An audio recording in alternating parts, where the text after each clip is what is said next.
Hi everybody! So, I know many of you are actually asking kung paano nga ba tayo dapat nag-highlight ng mga verses sa Bible kapag nagbabasa tayo. There's no perfect way to do it, not even a guide to do it. It is how the verse speaks to you. So, but one of the things that I also wanted to highlight while you're doing your Bible reading and you wanted to highlight something is that there are, like this one, this is the book of Psalm, and this is Psalm 3. So, you have to make sure that you understand kung ano yung pine-present nung binabasa ninyo. Psalm is actually a book of prayer, hymns, and songs, kung saan ipinapakita nung author o nung writer nung psalmist na tinatawag, nung specific psalm na yon, kung ano yung emotions niya at that day. So, it could be in a form of a song, or a psalm, or a hymn, or a poem. And sometimes, they regard it as their prayer to the Lord as well. So, like on this, Psalm 3, this is the Psalm of David when he fled from Absalom, his son. So, alam naman natin that yung eldest son ni David, he was hunting David to kill him at that time. So this is the prayer of David during that time that he was trying to flee from Absalom. Sabi niya, "O Lord, how many are my foes? How many are rising against me? Many are saying of my soul, there is no salvation for him in God. But you, O Lord, are a shield about me, my glory and the lifter of my head. I cried aloud to the Lord, and he answered me from his holy hill. I lay down and slept. I woke again, for the Lord sustained me. I will not be afraid of many thousands of people who have set themselves against me all around. Arise, O Lord, save me, O my God. For you strike all my enemies to the cheek. You break the teeth of the wicked.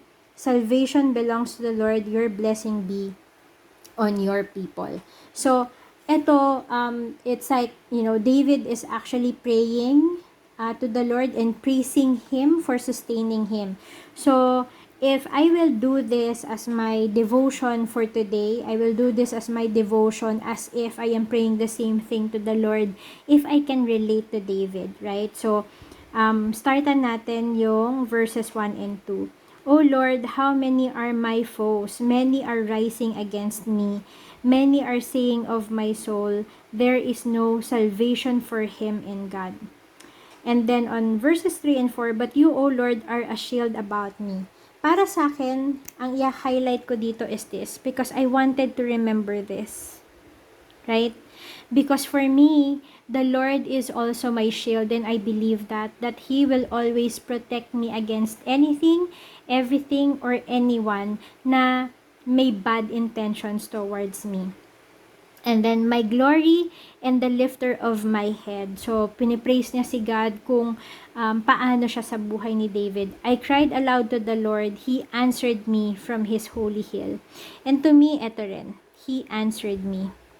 Because I know that the Lord always answers. Not just always, but He answers. Sometimes, it's not on the timing that we expect the answer to come. But I know that the Lord always answers. It's either a yes or a no. Or, time will eventually reveal what the answer of the Lord is. But He answers us. I lay down and slept. I woke again, for the Lord sustained me.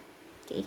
So this I will highlight as well, because that's the thing that I wanted to remember, and for me to keep in mind that it is always the Lord who sustains me. Kasi alam ko na if it will just be my own strength or my own wisdom or my own ways, I will never be sustained, because I am not, what I have is not enough kumpara sa mga susuungin ko sa buhay, kumpara sa mga problema ko sa buhay. What I have is not enough, but what the Lord has is more than enough. So I wanted to highlight this, that so that I will always remember that the Lord is my sustainer. I will not be afraid of many thousands of people who have set themselves against me all around, because the Lord sustains.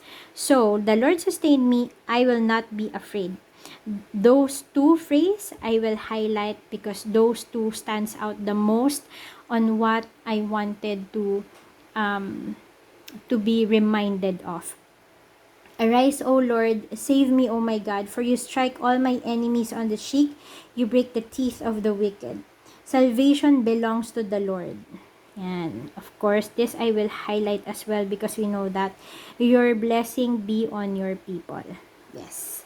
So, this is how I highlighted. Most of the things that I highlight are the ones that I wanted to be reminded of who the Lord is to me and who He is, so that my faith will be strengthened, and I will always remember that there's nothing bigger than God. Not my problem, not my enemies, not the people whom I don't know is plotting something against me, but the Lord knew it because He knows everything. He is almighty, all-knowing, all-powerful.